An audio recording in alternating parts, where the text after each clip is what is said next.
నీ ప్రభుత్వానికి చెమటలు పుట్టించబోతే నా పేరు మోతులనే కాదు 9 రోజుల చిత్రాంశం చూసినా ముందు విడిచిపెట్టాలని కబడ్డార్ తెలంగాణ ప్రభుత్వమా, కబడ్డార్ తెలంగాణ ప్రభుత్వమా, కబడ్డార్ తెలంగాణ ప్రభుత్వమా. నిరుద్యోగుల ఐక్యత వర్ధిల్లాలే, వర్ధిల్లాలి. నిరుద్యోగుల ఐక్యత వర్ధిల్లాలే, వర్ధిల్లాలి. నిరుద్యోగుల ఐక్యత వర్ధిల్లాలే, వర్ధిల్లాలి. ఖబర్దార్ రేవంత్ రెడ్డి, ఖబర్దార్ రేవంత్ రెడ్డి. కలిసికపోతే ఈ ప్రభుత్వం మోతిలాల్ నాయక్ నిరుద్యోగం చేసిన నాయకుడు మోతిలాల్ నాయక్, మోతిలాల్ నాయక్ ఖబర్దార్ ప్రభుత్వం. మోతిలాల్ నాయక్ 9 రోజులు దీక్ష చేస్తే 9 రోజులు ప్రభుత్వం దున్నపోతు మీద వాన కురిసినట్టుగా ఉంది. అసలు మంచి ఉన్నాడా చచ్చిపోతుండా అని కూడా ఇంత ఇది లేకుండా ప్రతిపక్ష నాయకులు ఎమ్మెల్యేల ఇల్లు చుట్టూ తిరుగుకుంటా రాజకీయాలు చేస్తున్నాయి. రేవంత్ రెడ్డి నిరుద్యోగాలు పట్టించుకోవట్లేదు. ఇది పాలన కాదు, ఇది కేవలం నిరుద్యోగులు చంపడానికి చూసినటువంటి పాలన. అసలు నిరుద్యోగులు న్యాయమైన డిమాండ్. ఇది కంచెలేయాల్సిన అవసరం లేదు. శాంతియుతంగా చేస్తున్నటువంటి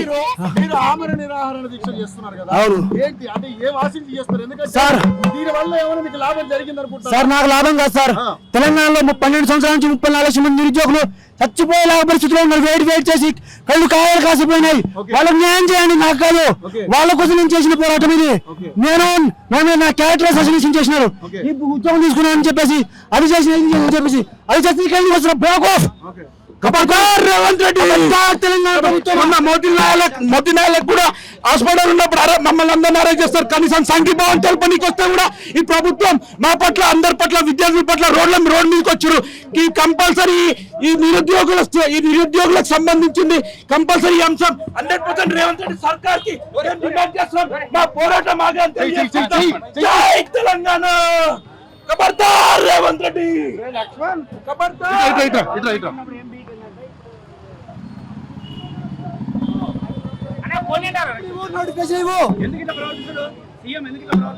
సార్ ఇది మేము గెలిపించుకున్న ప్రభుత్వం కానీ ఇట్లా చేస్తారని మేము అనుకోలేదు. నేను 9 రోజులు చచ్చిపోయే పరిస్థితుల నుంచి నా జీవితం, నా రక్తం మొత్తం అగ్నిగుణమైపోయి ఇంత కష్టం చేసినా కూడా ప్రభుత్వం ఒక్క పోస్ట్ పెంచలేదు. ఇది ఆర్థిక ప్రభుత్వం కదా? ఇది కరెక్ట్ పద్ధత? ఇది కరెక్ట్ పద్ధతి ప్రభుత్వాలు మారినా సార్. ఇప్పుడు కనుక ఈ రోజు సాయంత్రం నోటిఫికేషన్ రాకపోతే 2 రోజుల నుంచి 3 రోజుల్లో తెలంగాణ నిరుద్యోగం మార్చడానికి పెడతాం. 30 లక్షల మంది నిరుద్యోగం తెలంగాణ హైదరాబాద్ దింపుతాం. సార్ మేము ఎవరికి మిస్గైడ్ అనేది కాదు. ముఖ్యంగా ఆయనకు వాళ్ళ క్లారిటీ లేదు వచ్చినప్పుడు మేము ఏమంటాం, వాళ్ళు జీవోతో రావాలి. మేము మాట్లాడితే ఒప్పుకోము. Government should not have the discussion with the students. They should come with the demands and accept the demands and they should come with GO. నిరుద్యోగుల పక్షాన పోరాడతారన్న బల్మూరి వెంకట్ గాని, తీర్మానం మల్లనే గాని ఇంతవరకు మీ పక్షాన్ని ఏ విధమైన వాళ్ళు కాంగ్రెస్ పార్టీ తొత్తులండి. వాళ్ళు కాంగ్రెస్ పార్టీ తొత్తులు. కాంగ్రెస్ పార్టీలో ఉన్నప్పుడు వాళ్ళ పదవులు వచ్చిన తర్వాత మాకోసం ఎందుకు కొట్లాడతారండి? వాళ్ళు మాకోసం ఎందుకు కొట్లాడతారు? మీరేం చేద్దాం అనుకుంటారు లాస్ట్ గా? సార్ ఇప్పుడు మా డిమాండ్ పరిష్కరించాలి. గ్రూప్ 1 స్టాండర్డ్ చేయాలి, గ్రూప్ 2 2 వేలు చేయాలి, గ్రూప్ 3 3 వేలు చేయాలి, డిఎస్సి పోస్ట్ పోన్ చేయాలి, మెగా డిఎస్సి 20 చేయాలి. ఇవి వేయకపోతే ఈ ఉద్యమాలు ఇట్లా కొనసాగుతూనే ఉంటాయి. ఈసారి చలో ఢిల్లీ చేస్తాం. రాహుల్ గాంధీ ముట్టి విరుస్తాం. ఈ రోజు ఇనప కంచెలేసి మిమ్మల్ని నిర్బంధించే కార్యక్రమం చేశారు. దీన్ని ఎలా చూస్తారు సార్? ఇది ప్రజాపాలన అంటారు సార్. మేము ఏమనుకున్నాము, మేము ఇక్కడ వచ్చి ఎందుకు వస్తున్నాం? నిరసన తెలిపి శాంతియుతంగా నిరసన తెలపడానికి వచ్చినాం. శాంతియుతంగా నిరసన తెలపడం కూడా తప్పేనా? నా ఆరోగ్యం బాగలేదు అయినా కూడా ఇక్కడ ఎందుకు వచ్చినండి? నేను గ్రూప్ 1 పోస్ట్ తీసుకున్నా, 2,000 కోట్ల రూపాయలు తీసుకున్నాను. నేను 6 వచ్చి నేను కలిసినారా? ఇట్లా క్యారెక్టర్ అసోసియేషన్ చేస్తారు సార్. చేసినారు కాబట్టి చేసినప్పుడు సార్ ఎవరైనా 1 కోటి రూపాయలు ఇచ్చి ఒక గ్రూప్ 1 ఇచ్చి ఉద్యోగం ఇస్తే వచ్చి మళ్ళీ ధర్నా చేయమని అంటారా? మరి అదే తీసుకుంటే ఇక్కడ వచ్చి నేను ధర్నా చేస్తా.